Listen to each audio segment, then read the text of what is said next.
Le but du jeu, pendant ce temps-là, d'abord, c'est d'inciter les jeunes à faire des thèses. Hein, c'est quand même passionnant, on va y revenir.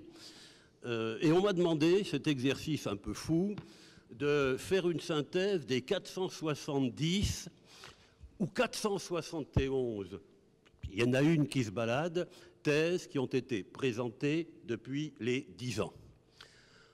Bien entendu, je les ai toutes lues, notamment à partir des titres, mais pas seulement. Les titres sont de manière générale assez inclassables. C'est une des grandes qualités des universitaires qui agacent les professionnels à juste titre. On a des titres illisibles et faire un classement à partir des titres, on y arrive, enfin on y arrive, ça ne donne pas grand-chose. Donc pour les thèses non en finale, j'ai lu les résumés, attention aux résumés aussi, les résumés, on peut faire un résumé génial et avoir une thèse qui l'est moins, on peut faire un résumé minable et une thèse grandiose, donc les introductions. Alors Maurice Gauze, j'en profite avant qu'il ne nous quitte, sait que je suis un maniaque des introductions, j'ai donc lu les introductions, et puis pour toutes les thèses qui sont allées en finale, je les ai lues, parfois vite, mais je les ai lues. Alors, j'ai dit que j'allais sauter parce que vous êtes pressés. Il nous reste quelques étudiants, ce serait dommage qu'ils nous quittassent. Hein, ils sont venus, nous aussi. Donc, j'ai lu 471 thèses, 470. Alors, problème des classements. Alors, on va faire des classements, puisqu'on est en championnat de rugby. J'espère ce soir être à l'heure. Les grands gagnants, c'est Maurice, hein, c'est vous. En 2006, au début du prix, il y avait les géographes plus les aménageurs, ils arrivaient à 51%. Déjà, ils nous battaient. Moi, je suis économiste, vous l'avez compris. 2015, drapeau blanc, vous arrivez à 70%. Par contre, je vous cherche, ma chère. Alors, la sociologie, effondrement total. Hein, vous étiez à 15%, vous arrivez péniblement à 7%. Nous, les économistes, on a perdu, on est passé de 6 à 4, et heureusement qu'il y a les gestionnaires qui sont venus nous rejoindre. Vous me direz, vous les sociologues, vous êtes perdus, oui, mais la géographie dite sociale a tout récupéré. Les architectes, madame, ne vous inquiétez pas, vous êtes toujours à 8%. Les sciences politiques, je ne sais pas s'il y en a, bon, c'est normal, ils sont 2%, ils étaient 2%, mais leurs idées, elles, sont devenues fondamentales. Puis alors, j'arrive à des 0,1, 0,2 pour certaines disciplines que je n'ose pas présenter ou citer de peur que vous ne me laissiez pas rentrer. Alors sur les thèses, vous voyez que c'est complètement, ça je ne vais pas vous les montrer, je démarre les thèses dans le prix de thèse, dont on va quand même être sérieux, les thèses dans les prix de thèse. De ces 470 thèses, qu'est-ce que je retrouve?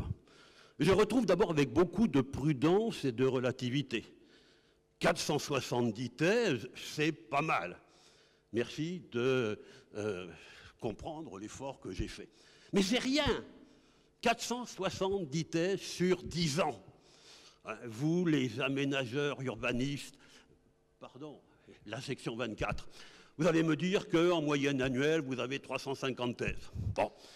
Les géographes n'ont pas osé me dire combien de peur de me vexer. Les économistes, 320, les gestionnaires, 500 thèses par an. Il y en a une qui nous revient. Ça veut dire quoi? Ça veut dire deux choses. Une qui vous est agréable. Vous, les gens qui nous invitez aujourd'hui. Ça veut dire que, oui, les urbanistes. D'ailleurs, il faudra revoir le prix de la ville. C'est le prix des urbanistes. Bon. Ça veut dire une chose. Ça veut dire que vos réseaux sont fondamentalement puissants. Tout à l'heure, quand je vais faire la hiérarchie de ce que j'appelle les villes labos, vous êtes 3e ex aequo, non, 4e ex aequo, Montréal. Bon. Ils sont avant nous, Maurice. C'est pas raisonnable quand même. Bon. Donc, il y a une influence de réseau. Une influence de réseau, ça veut dire que toute personne peut envoyer sa thèse, elle est recevable, donc c'est l'effet réseau. Et puis le second caractère, c'est que, caractère inverse, des disciplines n'envoient plus où on ne conseille plus à nos docteurs d'y aller, sachant que le résultat est nul. Vous verrez tout à l'heure que je regrette qu'il n'y ait plus de travaux quantitatifs.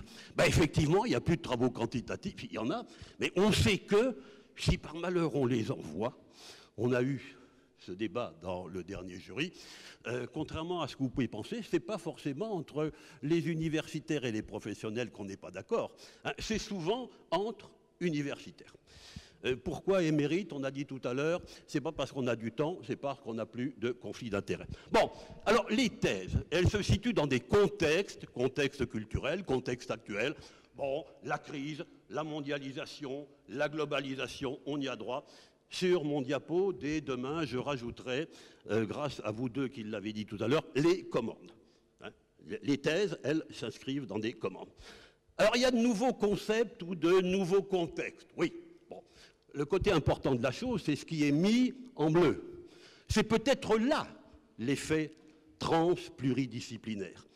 On va regarder ailleurs. On va s'emparer d'un certain nombre de concepts. Tout le monde avec plus ou moins de réussite. La métropolisation est devenue une auberge mondiale. La fabrique, alors la fabrique, le projet, tout le monde en parle, que c'en est un grand régal. La gouvernance, ne me parlez plus de gouvernance. Il y a un match de rugby ce soir, j'y tiens. Non, la gouvernance, alors il y a 2% de thèses qui viennent de sciences politiques, mais la gouvernance, elle est partout. Elle est partout, la gouvernance. Mais heureusement, de temps en temps, il y a des... J'y vais avec prudence. Redécouverte et renaissance. J'y vais beaucoup avec prudence parce que c'est 10 ans. Et j'ai eu envie de trouver des cycles sur 10 ans, il faut être raisonnable. Mais de temps en temps, il y a des thèses dont on voit qu'elles reviennent. On verra tout à l'heure que c'est le cas de la planification. Vous l'avez dit tout à l'heure, vous l'avez évoqué, notamment ceux qui parlaient de thèses chiffres. Vous l'avez dit aussi, Franck. Attention aussi dans les thèses. Tout le monde n'est pas sur le même plan. Il y a des modes de financement, il y a ce que j'appelle des gros labos, hein, il y a des labos, des gros labos, ce que j'appelle les villes labos. Alors les villes labos, pourquoi? Au début de la période, Paris menait 60%, 59%. En fin de période, Paris, 70% de thèses qui nous arrivent. Il y a donc renforcement au niveau national de Paris, mais nous en sommes la preuve aujourd'hui, avec éclatement, apparition. Hein, il y a de nouveaux centres, nouvelles structures, donc il y a un renforcement. Donc attention aux villes labos. Donc les villes labos, ce sont les machines à produire des thèses, c'est très bien, ce que j'appelle standardisation versus implication personnelle. Alors on a eu la chance tout à l'heure d'avoir 3 docteurs qui ont insisté sur leur trip. Bon, ça devient exceptionnel. Une thèse, c'est une machine. Et il y a des labos qui sont des machines, qui produisent des thèses, qui sont très formatées, et c'est très bien. Pourquoi? Parce que la thèse, par rapport à des gens comme moi, même par rapport à des gens comme Maurice, hein, comme il s'en va dans 5 minutes, j'en profite, la thèse a changé de nature. La thèse, ce n'est pas l'œuvre du siècle, même pas des 10 dernières années. La thèse, c'est un droit d'entrer dans quelque chose, c'est une pratique professionnelle. Et c'est pour ça qu'il y a quelques thèses que nous avons partagées dans le jury, mais qui n'engagent que moi, qui nous ont frappés par leur côté très personnel. Une thèse sur le savon en Naplouse, extraordinaire. Une thèse sur les tags, j'ai appris qu'on pouvait faire une tag sur les thèses. Ça m'a beaucoup étonné, j'ai beaucoup appris. Une thèse sur Moscou, on a 50 thèses sur Moscou. Mais celle-là, elle a un titre un titre du 18e. Le titre fait à peu près la moitié de la page de la première page. Donc, par goût, on est plutôt excité par des thèses personnelles. J'avais presque envie de dire des psychothèses, ça n'engage que moi.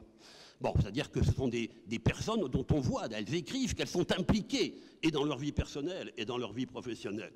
Mais en termes de productivité, je suis un afro-économiste, vaut mieux faire des thèses formatées. Hein, et on a des thèses de plus en plus formatées sur le modèle des articles anglo-saxons. Hein, the question, the data, the model, the result. OK? Votre papier sera pris. Que nous donnent les thèses aussi? Alors, il y a un formidable effet d'exotisme. Hein, au début de période, c'était Paris, c'était Marseille, c'était Lille, on allait quelquefois jusqu'à Bruxelles, un peu à Bordeaux. Puis peu à peu, on fait le tour du monde. Et la lauréate, d'ailleurs, de tout à l'heure, c'est sur Hanoï, c'est ce que... un tour du monde, on en a eu tout à l'heure un exposé. La bibliographie. Ben, la bibliographie, elle est évidemment très riche, mais très, quoi qu'on en dise, mini-disciplinaire. C'est la machine qui veut ça, c'est le système qui veut ça. Les docteurs, ils font comme les grands, ils inventent des villes, la ville senior, la ville sexe, la ville expo, la ville marque. Donc il y a toute une littérature très passionnante dont je vous ferai passer la liste quand le rapport sera définitivement prêt. Avec tristesse, je vois que mes grandes compagnes de route, les géographes quantitativistes, tout ça étant des perditions. C'est pour ça que je me suis fait plaisir en citant quelques thèses qui s'approchent de travaux quantitativistes. Vous voyez que sur 470 thèses, hein, il n'y en a pas beaucoup. Et mis à part la première, Napoléon, qui était un économiste, mais il ne repasserait plus, il n'y a pas d'économiste dans le tas. Bon. Les dynamiques de recherche, je saute pour arriver directement à la ville en thèse. La ville en thèse. Pour les étudiants, hein, ne faites jamais ça, ne sautez jamais de diapo, c'est la catastrophe. La ville en thèse, je me suis permis de reprendre la formule hein, qui a été publiée par le PUCA dans le premier volume sur la ville en thèse de Marie-Flore Mattei. Alors, il y a 5 ou 6 points, et puis après, rassurez-vous, il y a 5 ou 6 points, on est content, on s'arrête et on fait appel aux gagnants. De la croissance urbaine. Alors, la croissance urbaine, et une fois encore, soyons modestes, soyons relatifs. Je n'ai que 10 ans de thèse, c'est très peu. Mais au début de ma période, on parle de croissance urbaine. On n'a pas peur. La croissance urbaine, il faut de la croissance. C'est grâce à la croissance qu'on va faire des villes, c'est grâce à la croissance qu'on va pouvoir faire des logements, etc. On va les voir tout à l'heure. Et puis, très vite, sur la période, il y a une remise en cause. La croissance urbaine, c'est la catastrophique. C'est la catastrophe. Il faut aller vers le qualitatif. Il faut rentrer dans d'autres domaines. Donc, du progrès à des critiques pratiquement systématiques de la croissance urbaine. Autour de la croissance urbaine, il y a des mondes nouveaux, marqués bien sûr par un remarquable bouquin du Boitaine, hein, qui était à l'époque au PUCA, du Boitaine-Chalas, la ville émergente. Mais des mondes nouveaux, c'est, je l'ai dit, le vaste monde. Hein, alors la Chine, vous voyez, je me suis inventé un syndrome, je vous demande pardon, j'aurais pu rajouter le vôtre. Enfin, les thèses aujourd'hui, de plus en plus, hein, c'est l'excitation sur Los Angeles, San Francisco, hein, la financiarisation, Los Angeles qui brûle, c'est vrai, on a des thèses. Et puis de l'autre côté, Bamako, Bobo Dioulasso, hein, la ville agricole. D'une brousse, et j'essaie de retrouver l'africaine, la citation de la gagnante, de la brousse sénégalaise à la ville burkinabé. Bon, une très très belle thèse, mais, salut Maurice, vous voyez qu'on est complètement dans un changement. Les formes urbaines, ça insiste. Alors le terme est utilisé un peu, beaucoup, sans être trop défini. Mais les formes urbaines, elles veulent souligner l'idée que l'on travaille sur des terrains, vous en étiez l'exemple, vous le disiez madame, sur des échelles différentes, sur des terrains différents. Nous ne travaillons plus en termes de continuité. Et dans la thèse de Gibert tout à l'heure, hein, c'est elle qui dit que les ruelles, je cite, c'est une nouvelle forme urbaine. On est en plein dedans. Bon, la métropolisation. Alors la métropolisation, elle m'est très chère pour des raisons d'auteur, je dirais. Elle a été très, très analysée, elle l'est beaucoup moins. Et la métropolisation, elle a eu beaucoup de succès dans la lignée des Global Cities de Sassen. Puis maintenant, la métropolisation, on essaie de la voir ailleurs, la métropolisation à Santiago, la métropolisation à Sao Paulo. Et la métropolisation, elle pose des problèmes avec assez peu d'études, mais c'est un peu neuf, j'espère que les étudiants pourront y aller à mort. La métropolisation, la métropole au sens du statut. Puis il y a on retrouve les reconquêtes, régénération, le renouvellement urbain au sens de Piron notamment, reconquérir les centres historiques, qu'est-ce qu'on fait des anciennes zones industrielles. La planification urbaine, c'est méchant, il ne faut plus en parler. La planification urbaine, c'est un truc qui est décadent, c'est un truc d'ingénieur, c'est pour vous, c'est un truc d'énarque, c'est un truc d'économiste. Ne me parlez plus de planification urbaine, mais parlez-moi. Alors, il y a des tas de thèses sur la fabrique, le projet. Vous êtes, hein, dans votre thèse, vous dites, page 7 ou 8, hein, la fabrique, le projet, comme substitut à la planification. Je cite, je crois que c'est page 10 ou par là. Bon, alors la gouvernance, elle apparaît en effet dans beaucoup de travaux, et beaucoup de travaux, donc très peu de travaux de sciences politiques. La gouvernance, c'est tous les acteurs, notamment une insistance sur les acteurs privés, qu'on ne connaissait pas beaucoup, qu'on ignorait. C'est la participation citoyen-citadin qui est très à la mode. Alors très peu de sociologues, hein, mais beaucoup de géographes sociaux. Il y a toute cette thématique. Bon. Il y a la thématique des espaces publics, comment on les récupère, comment on les ouvre, comment on les anime. Fabrique pour les projets, je l'ai dit. Sur les transports, Klein, il se plaignait qu'on ne parle plus de transport. Mais s'il y a des thèses sur le transport, hein, elles sont toujours autour de 10, mais on est passé d'une lecture, Marie de Laplace qui est là-haut le sait bien, on est passé de travaux qui portaient sur l'idée que les transports étaient un facteur de développement, aussi bien régional que l'aménagement urbain. Et puis, on voit que ce n'est pas aussi simple. On est en train, beaucoup de thèses insistent sur les mythes du transport. On retrouve, alors il y a beaucoup de travaux sur les TGV, vous voyez où elle est, que l'altérité, l'altermobilité, tout ça sont des travaux qui ont été intégrés. On passe beaucoup... Hein, il y avait des voyageurs, il y a des flux de voyageurs, il y avait des quantités de voyageurs. Maintenant, il y a des usagers, et ces usagers, on les écoute, on va sur le terrain. Très peu de travaux que je regrette personnellement sur la logistique, on en parlait. Hein, la société connectée, elle est pratiquement, bon, on me dirait, elle est pas vieille, mais je suis étonné qu'il n'y ait pas de thèse. Il y en a peut-être qui sont en route, qui vont arriver, mais il n'y en a pas de très bonnes. Dynamiques sociales, elles font toujours 20-25% comme les dynamiques spatiales. Là aussi, les grandes thématiques. 2006, c'est encore les héritages du début du siècle. On construit des logements, on construit des villes.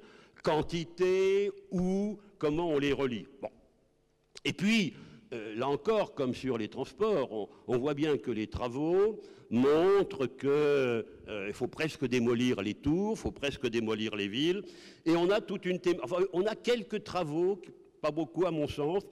Il y en a sur des cités aux écoquartiers, les cités au sens des années 60. On en a très peu sur les logements sociaux. Voilà, les logements sociaux.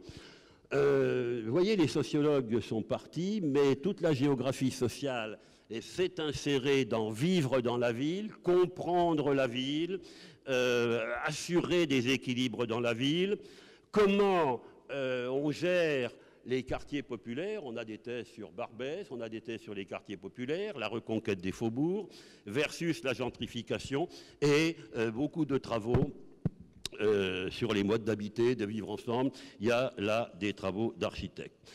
La ville sensible, globalement, elle n'a pas beaucoup augmenté en nombre sur la période. À peu près, elle est toujours à 6-7, mais avec je dirais une reconnaissance en tant que telle.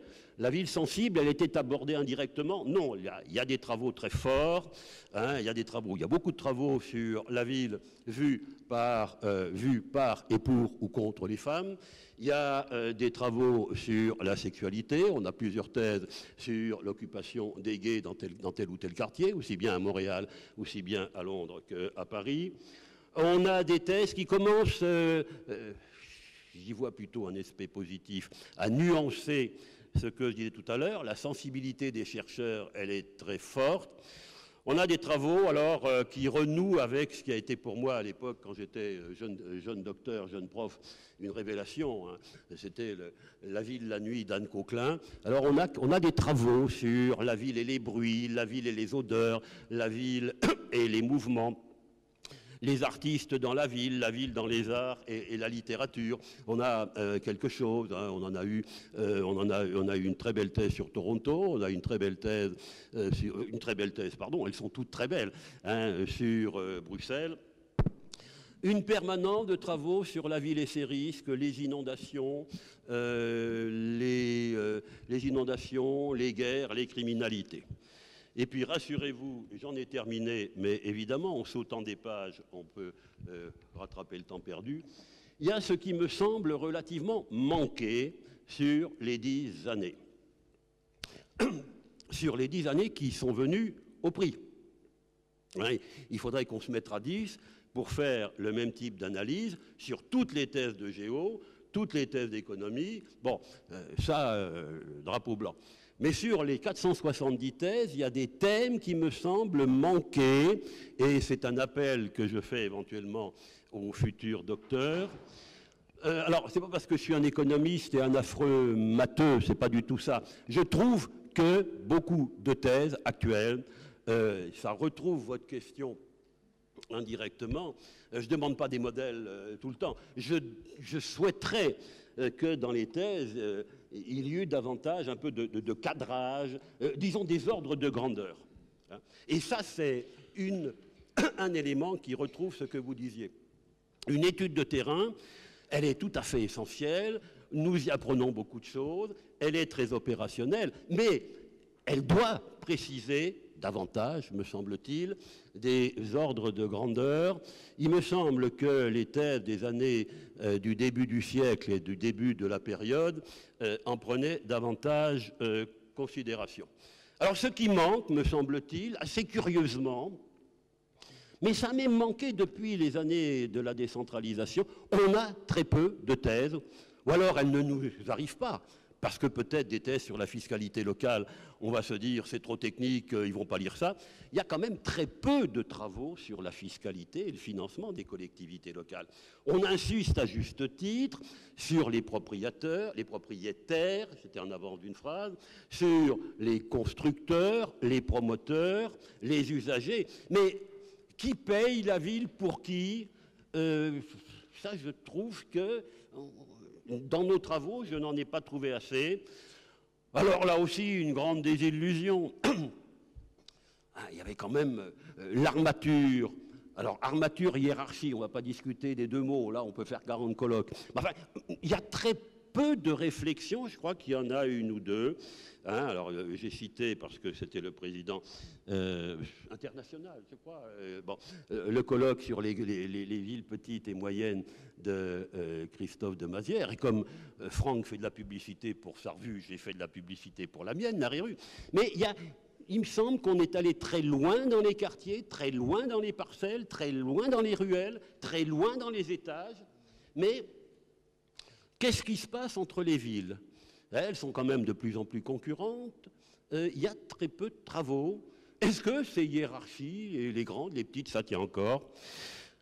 Autre chose sur lesquelles je souhaiterais, non pas en tant que rapporteur de ce travail, mais à titre d'enseignant-chercheur, il me semblerait qu'il serait bon peut-être qu'autour du thème de la fabrique, autour du terme des projets, il y ait un peu d'évaluation qui pourrait faire le lien entre la recherche et de même sur la gouvernance. Hein, ça donne quoi? Assez curieusement, et ça interroge le PUCA, pas que le PUCA. Du coup, l'État, quand on a dit qu'il n'était plus là, quand on a dit qu'il se désengageait, quand on a dit qu'on ne savait plus où il était, on n'en sait pas plus. Je suis assez étonné, frappé de voir qu'il y a très peu, sur 470 ou 11 thèses, très peu de travaux sur ces questions. Je vous incite à y aller, y foncer. Merci, j'ai à peu près rattrapé mon retard. Pardon des sauts de page, mais je ne maîtrise pas l'informatique comme vous. Merci.